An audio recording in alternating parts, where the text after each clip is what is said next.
जिभेची चव पुरवणारी आपण कैरीची चटणी करणार आहोत. तर कैरीची चटणी करताना खूप कमी साहित्यात आणि कमी वेळात होणारी आपण कैरीची चटणी करणार. कशासोबत आहे तुम्ही पराठ्यासोबत, फुलक्यासोबत किंवा कशासोबतही तुम्ही भातासोबत कशासोबतही खाऊ शकता किंवा तोंडी लावायलासुद्धा करू शकता. अशा पद्धतीची आपण कैरीची चटणी करणार आहोत. करायलाही सोपी, खायलाही मस्त लागेल, म्हणजे चवीला छानच लागेल. अशा पद्धतीची ही कैरीची चटणी आहे. तर अगदी झटपट आणि कमी साहित्यात होणारी कैरीची चटणी कशी करायची आपण बघणार आहोत इथे. त्यासाठी मी काय केलं, एक भांडं घेतलं, म्हणजे पॅन घेतला आहे, तवा घ्या, काही घ्या तुम्ही. मी एक पॅन घेतला आहे, त्यामध्ये अर्धा चमचा तेल घालायचं आहे. तेल थोडंसं गरम, जास्त नाही आहे, थोडंसं गरम झालं की त्यामध्ये घालायचं आहे आपल्याला, चमच्याच्या यानं म्हटले तर 2 चमचे शेंगदाणे घालायचे आहेत आणि 10 ते 15 हिरव्या मिरच्या घेतल्यात, तिखट आहेत थोड्याशा स्पायसी. आणि नंतर कैरी घ्यायची आपल्याला, तर चांगली ती पण मी 2 चमचे म्हटलं तर काप करून घेतलेत त्याचे. आंबट असल्यामुळे थोडं कमी घेतलं आहे आणि तुम्हाला आंबट याच्यानुसार तुम्ही कैरी घेऊ शकता. लसूण पाकळ्या घेतल्यात मी 10-12 त्यामध्ये. आणि आपल्याला कैरी, मिरच्या, शेंगदाणे एकत्र भाजून घ्यायचे आहेत. भाजलेल्या कैरीचा जो ठेचा लागतो ना, तो खूप छान लागतो. कच्ची कैरी नाही घालायची, तुम्ही भाजून बघा, त्याची टेस्ट छान येते. म्हणून आपण काय करतो आहे, त्याला अगदी व्यवस्थितपणे भाजून घेतो आहे. भाजताना मिडियम गॅसवरती भाजायचं आहे, म्हणजे कैरीसुद्धा तुमची अगदी व्यवस्थित भाजल्या जाईल, शेंगदाणेसुद्धा खरपूस भाजल्या जातील आणि लसूणसुद्धा करपणार नाही. अशा पद्धतीचं आपल्याला भाजायचं आहे. तर कैरीमुळे कैरीला काय होतं, पाणी सुटते, त्यामुळे आपलं लसूण पाकळ्या जे आहेत ते जळत नाही आहेत, म्हणजे करपत नाही आहेत. त्यामुळे सोबत साहित्य टाकायचं पूर्ण आणि हे भाजून घ्यायचं आहे आपल्याला. तर इथे तुम्ही बघू शकता रंग छान बदलला आहे आणि मला असं वाटतं की आता छान मिरच्या पण भाजत आहेत.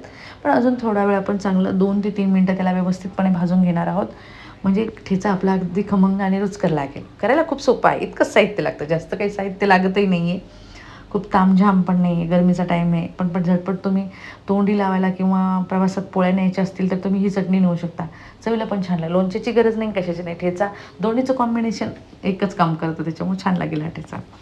तर हे झालं आहे भाजून. आता मी केला आहे गॅस बंद करायचा आहे आणि गॅस बंद केल्यानंतर मी तुम्हाला थोडंसं चमच्यामध्ये घेऊन दाखवते, म्हणजे आपण कशा पद्धतीने भाजून घेतलं आहे ते.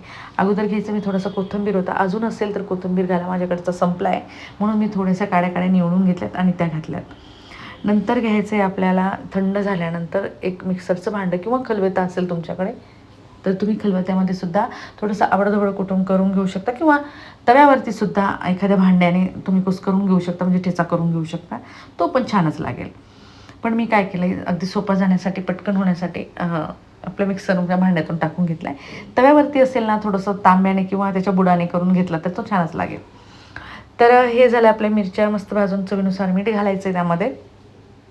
तुम्हाला गोड आवडत असेल तर थोडीशी साखर किंवा गूळ घातला तरी चालेल, पण साखर किंवा गूळ घालत असाल तर भाजतानाच आपल्याला तो टाकायचा आहे, त्यामुळे त्याची चव छान येईल.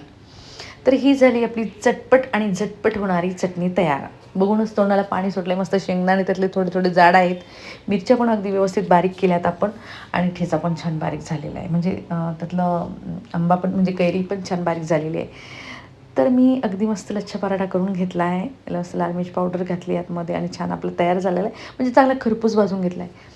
खरपूस भाजून घेतलेली पोळी आणि ही चटणी तुम्ही जर खाल्ली ना तर खरंच अप्रतिम लागेल. ट्राय करून बघा. फुलका, पोळी पण गरम गरम घ्या. आणि प्रवासात न्यायचं असेल ना तुम्हाला तर पोळ्या न्यायच्या आणि हा ठेचा न्यायचा, बाकी कशाचीच तुम्हाला नेण्याची गरज पडणार नाही, काहीही भाजी पण लागणार नाही, अशा पद्धतीचा हा ठेचा आहे. अगदी सोपा आणि झटपट होणारा ठेचा तुम्हाला कसा वाटला आहे कमेंटमध्ये मला नक्की कळवा. तुम्हाला जरी माझी रेसिपी आवडली असेल आणि तुम्ही माझ्या चॅनलवर नवीन असाल तर माझ्या चॅनलला सबस्क्राईब, लाईक, शेअर, कमेंट करायला विसरू नका. तर चला भेटूया अशाच नवीन नवीन रेसिपीसोबत. तोपर्यंत बाय बाय.